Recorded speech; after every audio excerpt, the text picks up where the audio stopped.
alunos do 7º ano.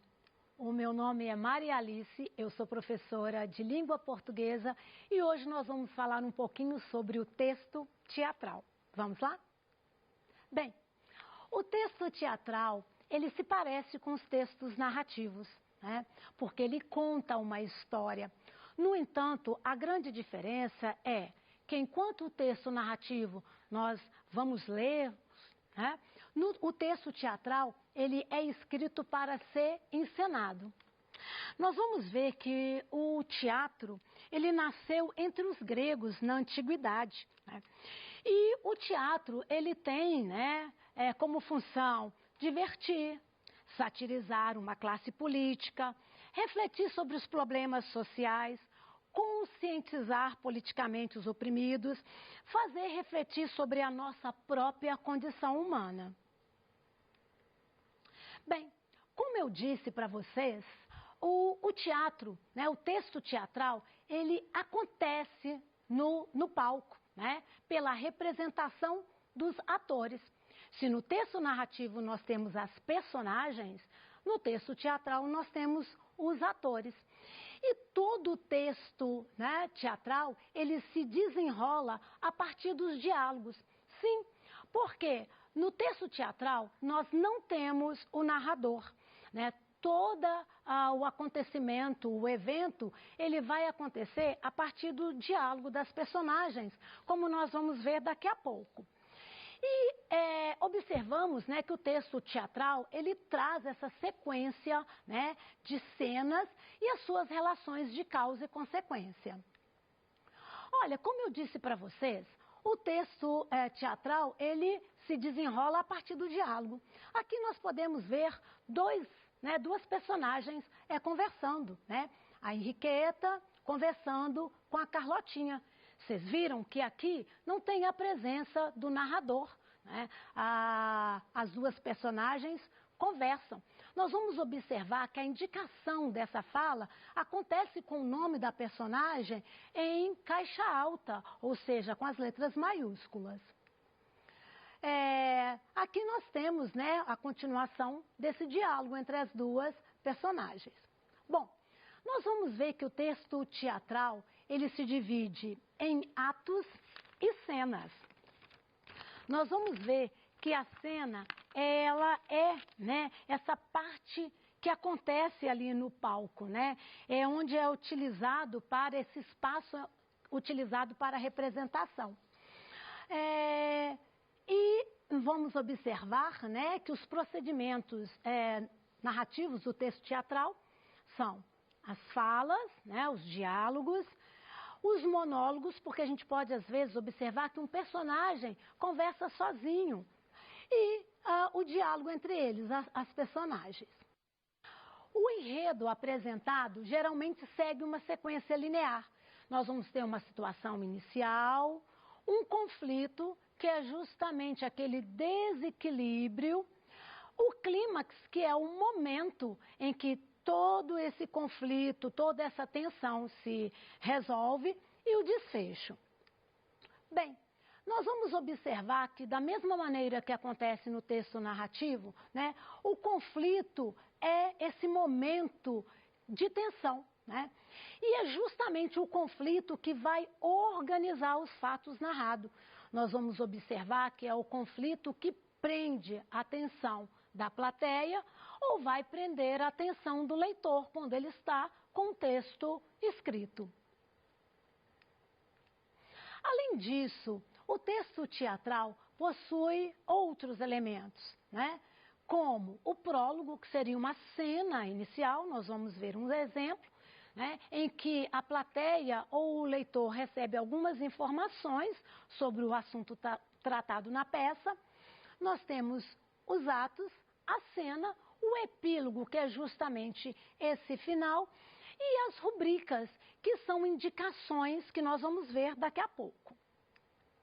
Bem, como eu disse, o prólogo é usado para introduzir o leitor nos fatos do enredo. Aqui nessa cena do Alto da Compadecida, que vocês já devem ter assistido, porque essa peça teatral foi adaptada também para o cinema, nós vamos ver que o palhaço, né, ele vai conversar aí com o público, né? Ele vai falar, olha, aqui, né, o julgamento de alguns canalhas, entre os quais o sacristão, um padre, um bispo, para o exercício da moralidade. Então, ele está preparando a plateia para o assunto daquela peça de teatro. Como eu disse para vocês, nós temos a presença da rubrica, porque aqui, quando fala grande voz, é uma indicação de como o ator deve agir. Bem, como eu disse, quando nós temos também os atos, né? Quando uma peça é muito longa, ela costuma ser dividida em partes, e essas partes recebem um nome aí de ato. O ato são esses acontecimentos que acontecem no mesmo período ali, né, no palco. Bom, vamos ver que o texto teatral também vai ter o cenário, que é justamente o espaço onde as ações ocorrem. Além do cenário, nós vamos ver que há a presença da música, a iluminação, o figurino, que é justamente os trajes que as personagens vão utilizar, a maquiagem, os gestos e os movimentos. Quando todas as tensões, né, são resolvidas, nós temos o epílogo, ou seja, o desfecho dessa peça teatral.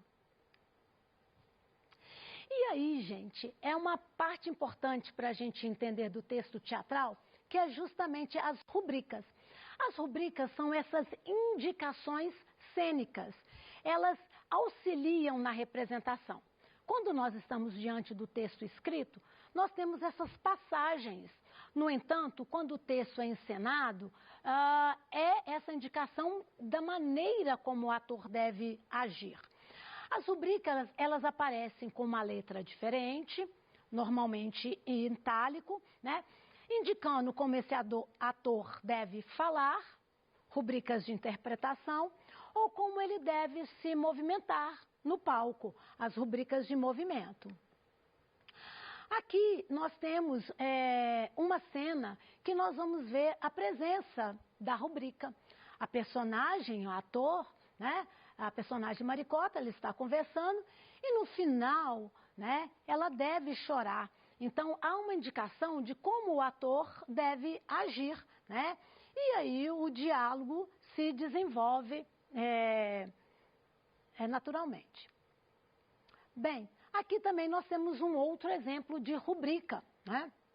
De movimento, porque a personagem Faustino, conversando com a Maricota, ele fala, Maricota, eis-me a teus pés.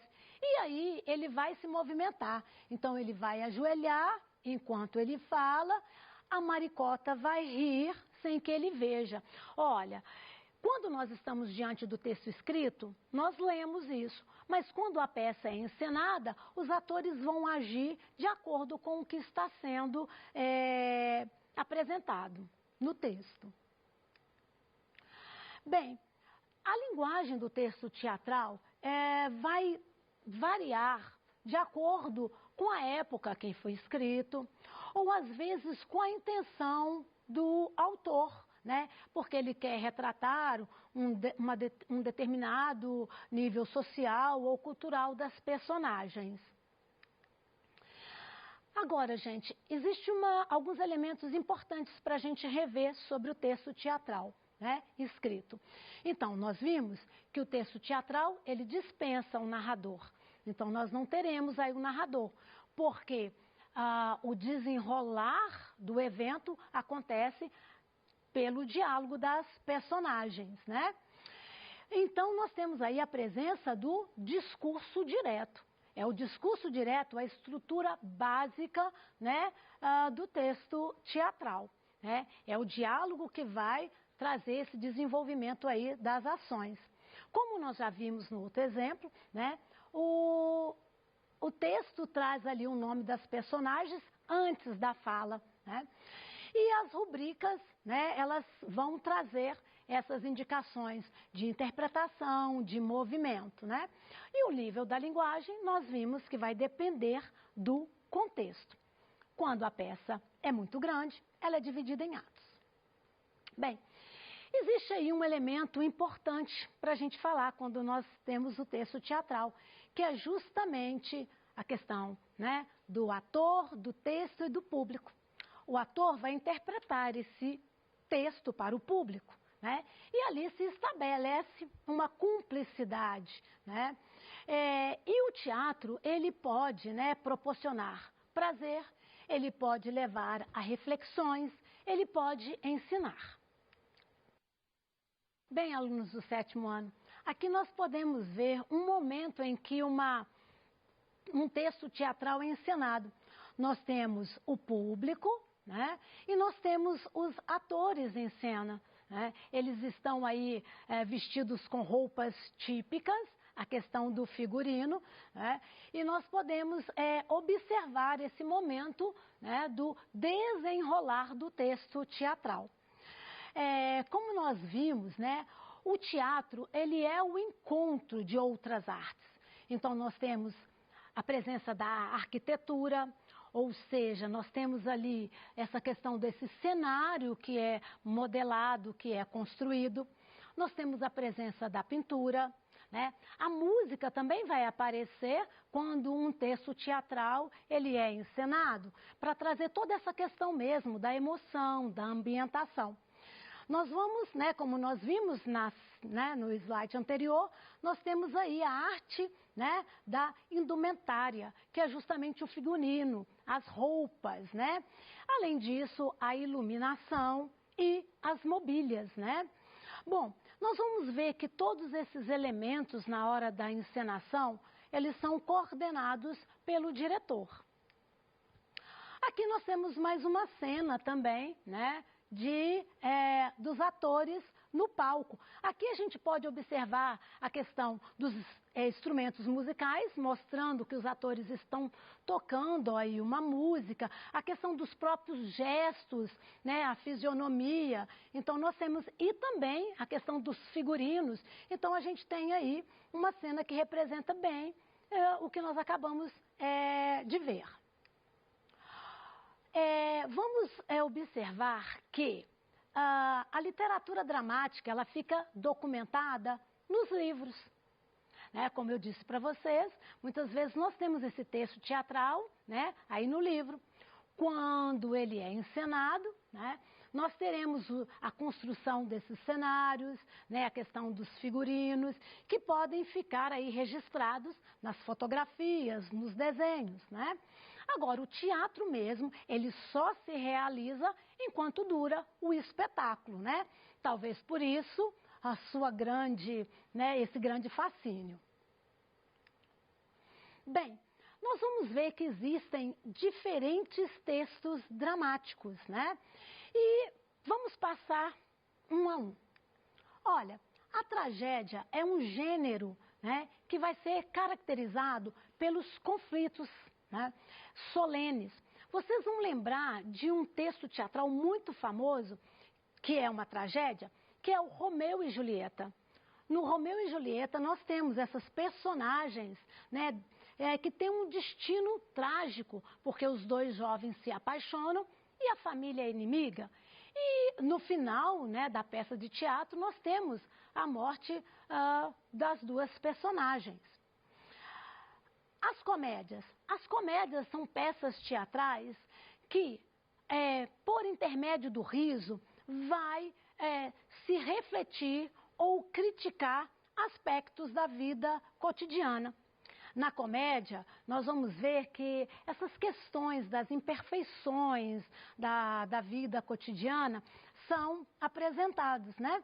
E nós temos essa questão que, pelo riso, também, né, se ensina. Além da tragédia e da comédia, nós temos a mistura dos dois, né? Que é a tragicomédia, que vai abordar assuntos trágicos, mas com elementos cômicos.